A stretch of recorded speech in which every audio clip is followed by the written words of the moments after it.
Video ini saya akan membahas mengenai saham dan coronavirus. Kita tahu saat ini pasar saham kita, bahkan bukan hanya di Indonesia, tapi secara global, ya, kita mengalami satu penurunan yang sangat-sangat signifikan. Kita bisa melihat Indonesia selama tahun ini kita sudah mengalami penurunan sekitar 1000-an triliun rupiah. Di US itu lebih parah. Bayangkan, sekitar 40.000 triliun. Ya, itu hangus dalam waktu sekitar 1 mingguan saja. Nah, bagaimana kita menghadapi situasi seperti ini? Sebenarnya saya dan tim saya itu tidak terlalu shock mengenai hal ini. Karena kenapa? Memang siklus krisis itu terjadi hampir setiap 10 tahun satu kali.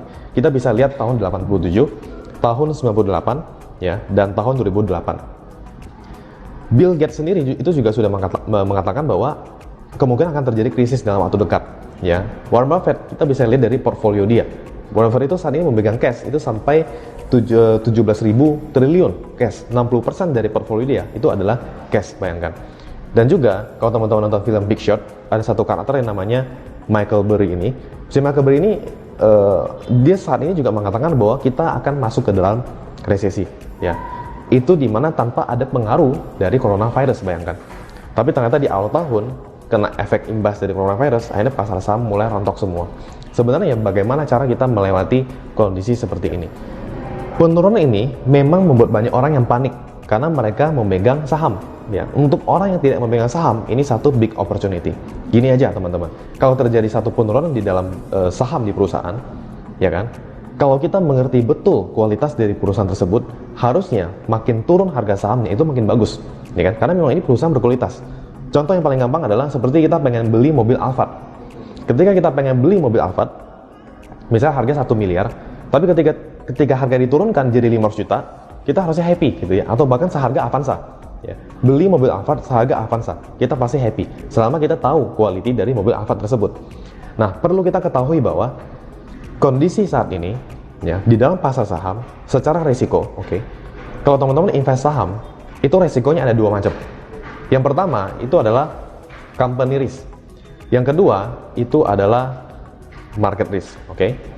Company risk ini maksudnya apa? Yaitu resiko ketika kita beli sebuah company dan ternyata company-nya nggak bagus atau mengalami satu penurunan laporan keuangan. Jadi kita mengalami kerugian ya di company tersebut. Tapi itu kita masih memiliki kontrol di sana, ya. Company risk kita masih punya kontrol. Ketika kita invest di sebuah perusahaan, kita ngerasa ini tidak bagus, kita tinggal sell, that's it. Oke, masalahnya beres. Tapi kalau market risk, risiko dari market itu sendiri, kalau misalnya kalian pegang perusahaan yang bagus sekalipun, tetapi karena ada global financial crisis, ada coronavirus seperti saat ini, maka saham sebagus apapun akan mengalami kerontokan juga. Nah, inilah yang banyak orang memiliki sudut pandang yang berbeda. Ada yang panik, ada yang happy, gitu ya.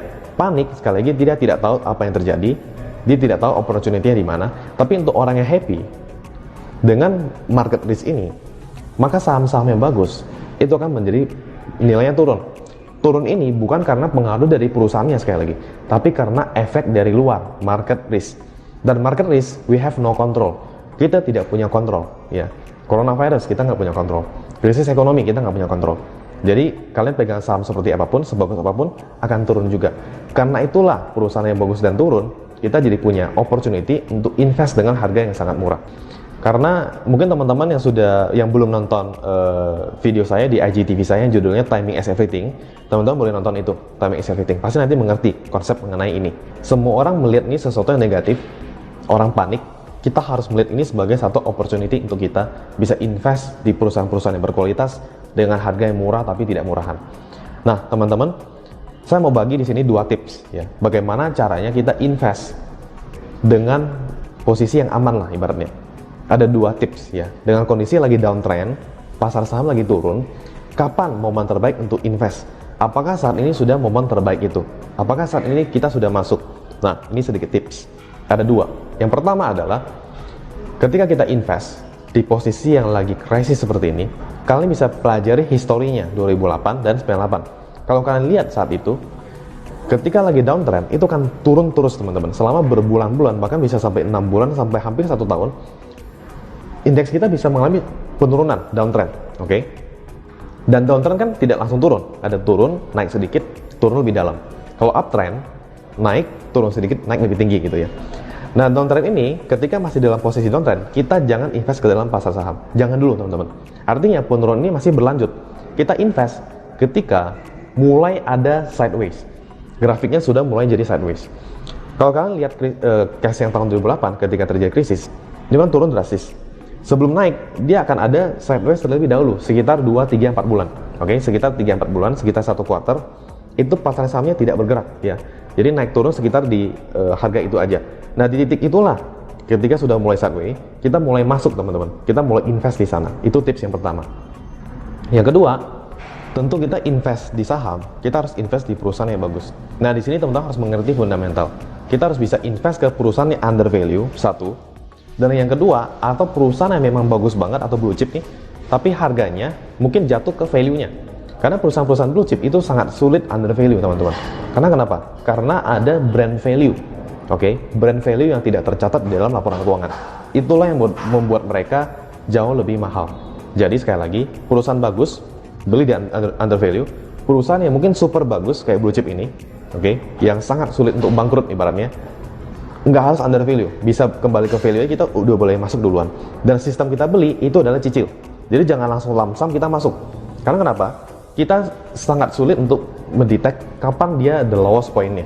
Misal harganya Rp1.000, turun jadi let's say 300 atau bahkan 200. Bisa jadi dia turun lebih dalam, teman-teman. Oke. Jadi kita sistem beli harus nyicil, dan makanya ada yang namanya average down. Ketika turun lebih dalam, selama perusahaannya bagus, kita boleh average down. Ketika dia mulai sideways dan naik kembali, kita di sini tidak bicara keuntungan hanya berapa puluh persen atau bahkan berapa ratus persen. Sangat mungkin bahkan sampai ribuan persen, teman-teman.